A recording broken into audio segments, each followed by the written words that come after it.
All student, आज हम आपको बताएंगे फ्यूचर कंटिन्यूअस टेंस के बारे में। देखिए,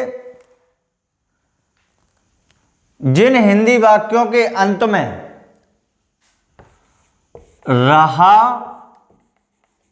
होगा, रही, होगी, रहे, होंगे इत्यादि। देखिए, जिन हिंदी वाक्यों के अंत में इसकी पहचान है फ्यूचर कंटिन्यूअस टेंस की, इसको पहचाने कैसे? यानी ये तो आएगा नहीं, ये कहीं भी सेंटेंस लिखे हैं तो इनको पहचानेंगे कैसे कि ये फ्यूचर कंटिन्यूअस टेंस का ही है? इसको पहचानेंगे जिन हिंदी वाक्यों के अंत में, यानी लास्ट में, जिन हिंदी वाक्यों के अंत में रहा, होगा, रही, होगी, रहे, होंगे इत्यादि शब्द आते हैं, वे वाक्य फ्यूचर कंटिन्यूअस टेंस के होते हैं। अब इनके बनाने का नियम क्या है, इनको बनाएं कैसे, यानी रूल क्या है? तो इनका रूल है कर्ता यानी सब्जेक्ट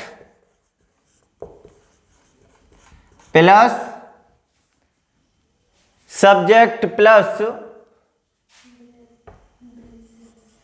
विल बी या शैल बी धन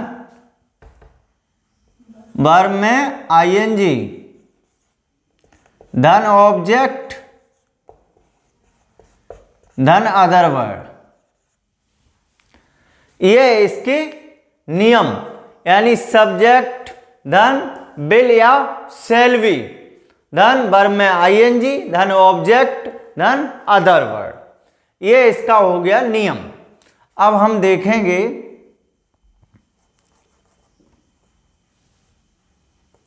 नोट। देखिए, एक वचन यानी चाहे कह लीजिए कि आई और बी के साथ, जहां कर्ता आई और बी है उसके साथ हेल्पिंग वर्ब जो लगेगी, हेल्पिंग वर्ब सहायक क्रिया के रूप में शैल बी,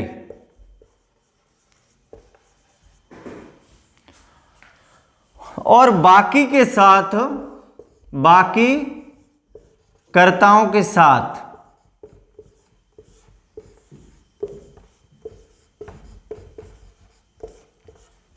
विल बी। देखिए, समझ में आ गया? फ्यूचर कंटिन्यूअस टेंस पहचान है इसकी, जिन हिंदी वाक्यों के अंत में रहा, होगा, रही, होगी, रहे, होंगे इत्यादि वर्ड आते हैं, वे वाक्य, वे सेंटेंस किसके होते हैं? फ्यूचर कंटिन्यूअस टेंस के होते हैं। इनका बनाने का नियम है सब्जेक्ट यानी कर्ता सबसे पहले, उसके बाद विल बी या शैल बी, फिर आईएनजी यानी इंग लगी क्रिया धन ऑब्जेक्ट यानी कर्म धन अदर वर्ड, यानी जो एक्स्ट्रा वर्ड होते हैं वो सबसे लास्ट में जाते हैं। नोट है, आई और वी के साथ जो हेल्पिंग वर्ब के रूप में प्रयोग होगा शैल बी, और बाकी कर्ताओं के साथ विल बी। Very simple. अब एज,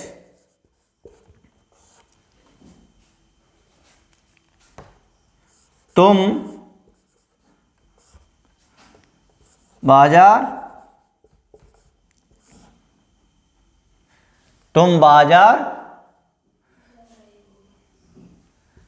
जा रहे